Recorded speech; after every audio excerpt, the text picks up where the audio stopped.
जरा सोचिए, आपके हाथ में एक शादी का कार्ड है और आप एक दरवाजा खटखटाते हैं ये सोचकर कि आप सही जगह पर हैं। लेकिन जब वो दरवाजा खुलता है तो वहां से एक ऐसी दास्तान शुरू होती है जो दो लोगों की रातों की नींद और दिन का सुकून दोनों छीन लेती है। दोस्तों, ये कहानी कोई आम कहानी नहीं है। ये कहानी है एक गलत पते की, एक ऐसी भूल की जिसने दो परिवारों की नींव को हिलाकर रख दिया। आखिर उस अनजाने दरवाजे के पीछे ऐसा क्या था और उस एक रात ने कैसे उन दोनों परिवारों का सब कुछ पलट कर रख दिया। कहानी में आगे क्या होगा दोस्तों, दिल थाम कर बैठिए। दोस्तों, बात है उत्तर प्रदेश के रायबरेली की। अमित कुमार एक सीधा साधा संस्कारी लड़का। अमित के घर में उसके बड़े भाई सुरेंद्र की शादी होने वाली थी। शादी के कार्ड बांटने की जिम्मेदारी अमित के ही कंधों पर होती है और अमित अपनी इस जिम्मेदारी को बखूबी निभा भी रहा था।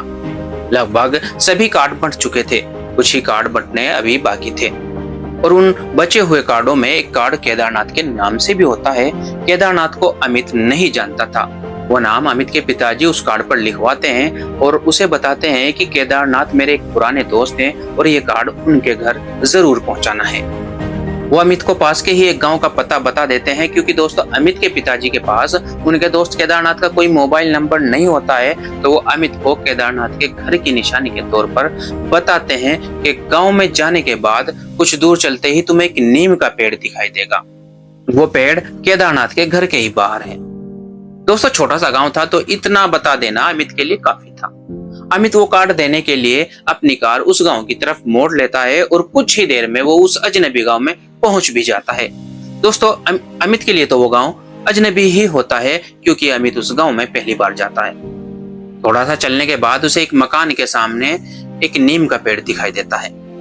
पिताजी की बताई हुई पहचान देकर वो गाड़ी रोक लेता है और नीचे उतरकर उस घर के दरवाजे पर पहुंच जाता है और दरवाजा खटखटाता है।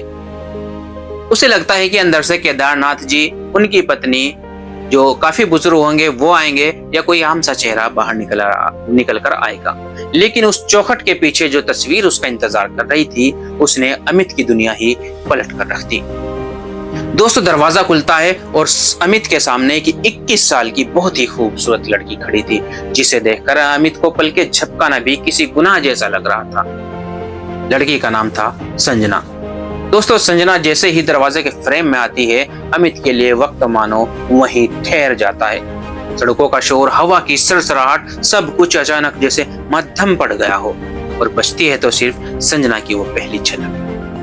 संजना के चेहरे पर एक अजीब सी मासूमियत थी। उसकी गहरी कजरारी आंखों में और होंठों पर एक सवाल था।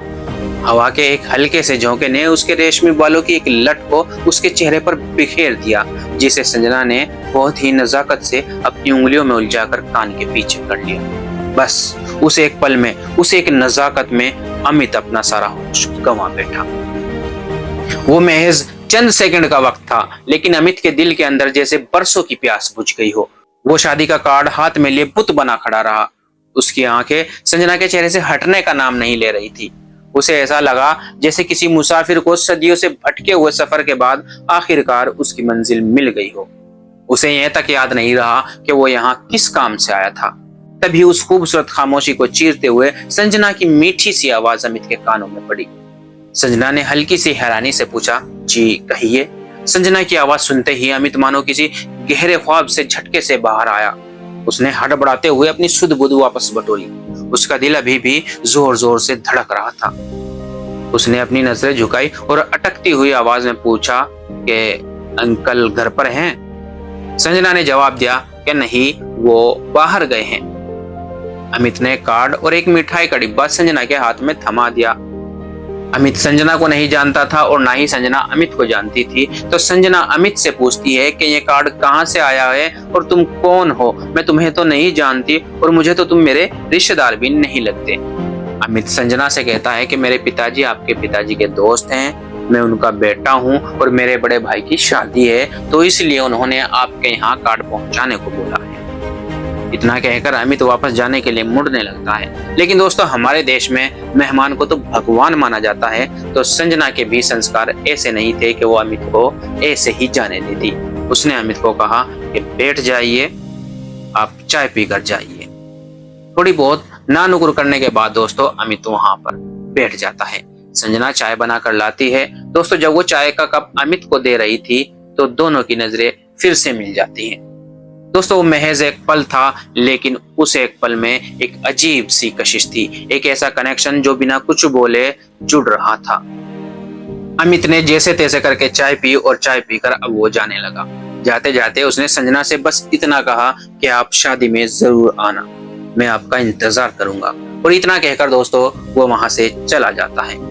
लेकिन उसी रात 10 बजे जब संजना के पिता घर लौटे और उन्होंने कार्ड देखा तो उनके पैरों तले जमीन खिसक गई। दोस्तों वो कार्ड उनके लिए था ही नहीं। केदारनाथ जी तो गांव के दूसरी तरफ रहते थे। बस इत्तेफाक देखिए कि उनके घर के सामने भी एक नीम का पेड़ था। उस नीम के पेड़ की ही वजह थी कि अमित से इतनी बड़ी गलती हो गई थी। संजना ने भी उस वक्त कार्ड पर नाम नहीं देखा था, लेकिन अब संजना को भी एहसास हो रहा था कि कहीं न कहीं गलती उसकी भी है। अगर वो कार्ड पर नाम देख लेती तो इतनी नौबत ही नहीं आती। संजना कार्ड पर लिखे नाम पर कॉल करती है। इत्तेफाक से वो नंबर भी अमित का ही होता है। अमित कॉल उठाता है। संजना ने हंसते हुए उसे उसकी गलती बताई और बोली कि कोई बात नहीं, अभी तो रात बहुत ज्यादा हो गई है, सुबह होते ही पिताजी ये कार्ड केदारनाथ जी के यहाँ पहुंचा देंगे। अमित बोला कि कोई बात नहीं, मैं उनके यहाँ दूसरा कार्ड पहुंचा दूंगा। अगर आप तक ये कार्ड आ ही गया है तो आपको भी शादी में जरूर आना है। और हाँ, ये मत समझना कि कार्ड आपके लिए नहीं था तो आपको नहीं आना है, आपको शादी में जरूर आना है। संजना कहती है कि पिताजी को बता दूंगी, अगर वो लेकर आए तो मैं जरूर आऊंगी। इसी तरह उन दोनों की काफी देर तक बातें होती है और बात करते करते बहुत देर उन्हें हो जाती है। उनकी बातें खत्म होती है और उसके बाद फोन कट जाता है। वो उन दोनों की आखिरी बात थी, क्योंकि अमित एक शरीफ लड़का था। बिना वजह वो किसी की जवान बेटी को फोन करने की हिम्मत जुटा नहीं पाया। और संजना भी सीधी और संस्कारी लड़की थी, उसने भी अमित को कॉल करने की हिम्मत नहीं की। दोस्तों शादी का दिन आया। अमित संजना का इंतजार कर रहा था, परेशान होता रहा, तड़पता रहा। दोस्तों उसका किसी भी काम में मन नहीं लग रहा था, लेकिन संजना नहीं आई और यहीं से शुरू होता है खामोश तड़प का सिलसिला। दिन बीते, महीने गुजरे और देखते ही देखते 2 साल बीत गए। लेकिन वो 2 साल महज कैलेंडर के पन्ने नहीं थे, वो उन दोनों के लिए एक अनकही सजा थे। उन 2 सालों में अमित का इश्क खामोशी की आंच पर परवान चढ़ रहा था। अमित अक्सर अपनी कार लेकर बेवजह संजना के घर के बाहर से गुजरता था, सिर्फ इस उम्मीद में कि शायद किसी खिड़की से, दरवाजे से या छत से कहीं से भी संजना की एक झलक मुझे मिल जाए या संजना का दीदार हो जाए। दोस्तों संजना के घर के पास पहुंचते ही अमित अपनी गाड़ी की रफ्तार धीमी कर लेता था। उसका दिल जोरों से धड़कना शुरू कर देता था, लेकिन हर बार अमित को मायूसी होना पड़ता था। उधर संजना का भी हाल कुछ अलग नहीं था।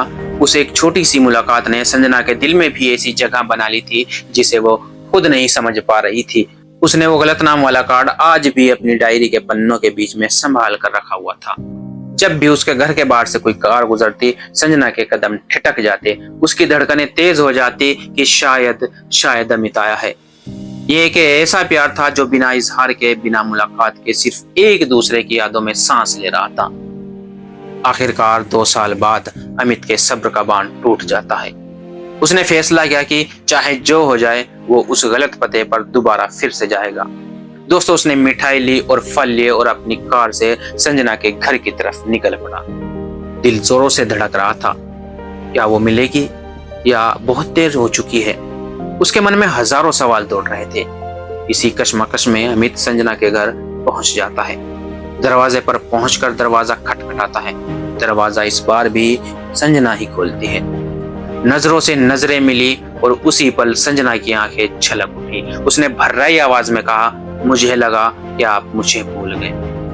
अमित ने जवाब दिया, भूल जाता तो आज यहाँ खड़ा ना होता। संजना अमित को अंदर बुलाती है। दोनों बातें करने लगते हैं। संजना ने रोते हुए अमित को एक ऐसी बात बता दी जिसने अमित को अंदर तक तोड़ दिया। संजना ने कहा कि अगर आप 15 दिन बाद आते तो मैं आपको यहाँ इस घर में नहीं मिलती। मेरी शादी तय हो चुकी है और सिर्फ 15 दिन के बाद मेरी विदाई है। दोस्तों ये सुनकर अमित सुन रह गया। उसका वो 2 साल का खामोश प्यार पल भर में बिखरने लगा था। तभी दोस्तों संजना के माता पिता भी वहां आ गए, लेकिन उनके चेहरे पर बेटी की शादी की खुशी नहीं थी, बल्कि एक गहरी लाचारी थी।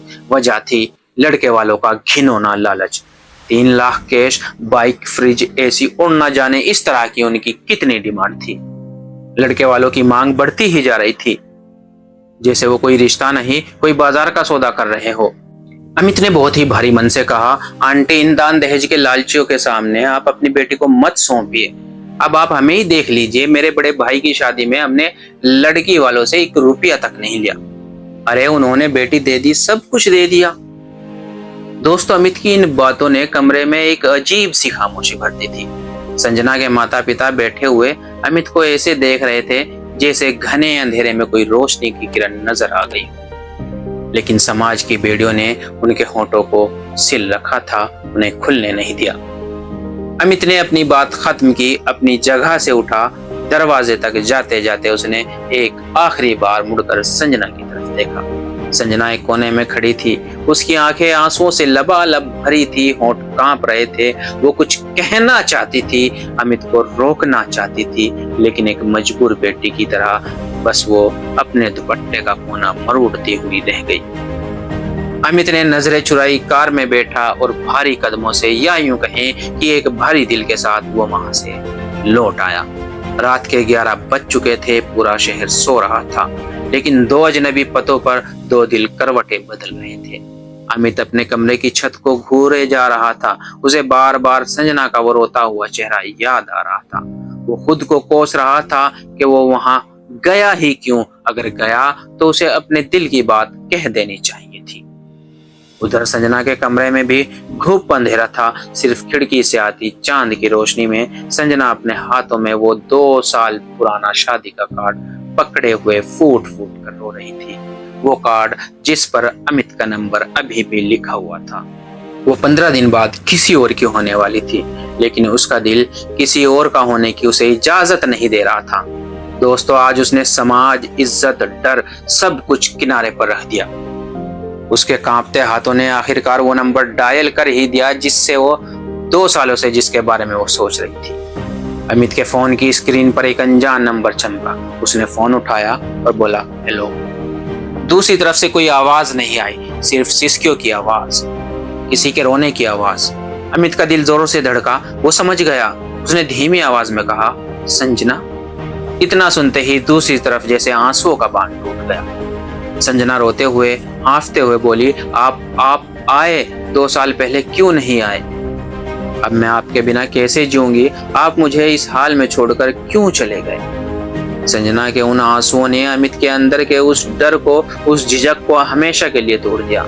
आज अमित ने भी अपने जज्बातों की बेड़ियां खोल दी। उसने गहरी सांस ली और कहा कि संजना, मैं सब कुछ ठीक कर दूंगा, सब कुछ। संजना, क्या तुम मुझसे शादी करोगी? इतना कहना था कि फोन के दोनों तरफ एक पल के लिए जैसे सांसें रुक गई। फिर संजना ने रोते हुए कहा कि मैं सारी दुनिया छोड़कर आपसे शादी करूंगी, बस आप मुझे यहाँ से ले जाइए। उन दोनों ने काफी बातें की और बातें करते करते न जाने दोनों की आंखें कब लग गई। अगली सुबह संजना के घर में मातम जैसा माहौल था। वजह थी लालची लड़के वालों का एक और फोन। हमें 1 लाख रुपए और चाहिए, वरना बारात नहीं लाएंगे। संजना के पिता बेबस होकर जमीन पर बैठ गए। संजना की मां को कुछ सूझ नहीं रहा था, लेकिन उन्हें अचानक अमित की याद आई। वो लड़का जो कल शाम उनके घर फरिश्ता बनकर आया था, शायद वो हमारी कुछ मदद कर दे। उन्होंने घबराते हुए, रोते हुए अमित को फोन किया। बेटा, वो लोग 1 लाख रुपए और मांग रहे हैं, हम कहाँ से लाएं? क्या करें? हमारी तो कुछ समझ में नहीं आ रहा है। तुम ही कोई रास्ता बता दो बेटा। उस वक्त अमित ने फोन पर वो फैसला लिया जो एक सच्चे मर्द को लेना चाहिए। उसने बिना 1 सेकंड की देर किए हुए कहा कि आंटी, अगर ऐसी बात है तो 1 लाख रुपए का इंतजाम मैं कर दूंगा, लेकिन क्या आपको यकीन है कि वो दहेज के लालची फिर कभी आपसे पैसों की डिमांड नहीं करेंगे? क्या वो आपकी बेटी को कभी परेशान नहीं करेंगे? आपको इस बात का यकीन है? आंटी, आप उनको 1 रुपया मत दीजिए, आप वो शादी ही तोड़ दीजिए, अभी के अभी तोड़ दीजिए। आपकी बेटी संजना से मैं करूंगा शादी। यह सुनकर संजना की माँ घबरा जाती है, उनकी आवाज कांपने लगती है। बेटा, ये तुम क्या कह रहे हो? समाज क्या कहेगा? बदनामी होगी, और तुम्हारे इतने रसूखदार घर वाले हमारी इस गरीब बेटी को कैसे अपनाएंगे? अमित ने बहुत ही सुकून और विश्वास के साथ कहा कि आंटी, समाज से कहिए कि जो सोचना है सोचे। और रही बात मेरे घर वालों की, तो जब मेरे मम्मी पापा संजना जैसी संस्कारी और सुलझी हुई बेटी को देखेंगे तो वो खुद संजना से मेरा रिश्ता मांगने आपके पीछे पड़ जाएंगे। आप बस उस लालच की बेड़ी को तोड़ दीजिए।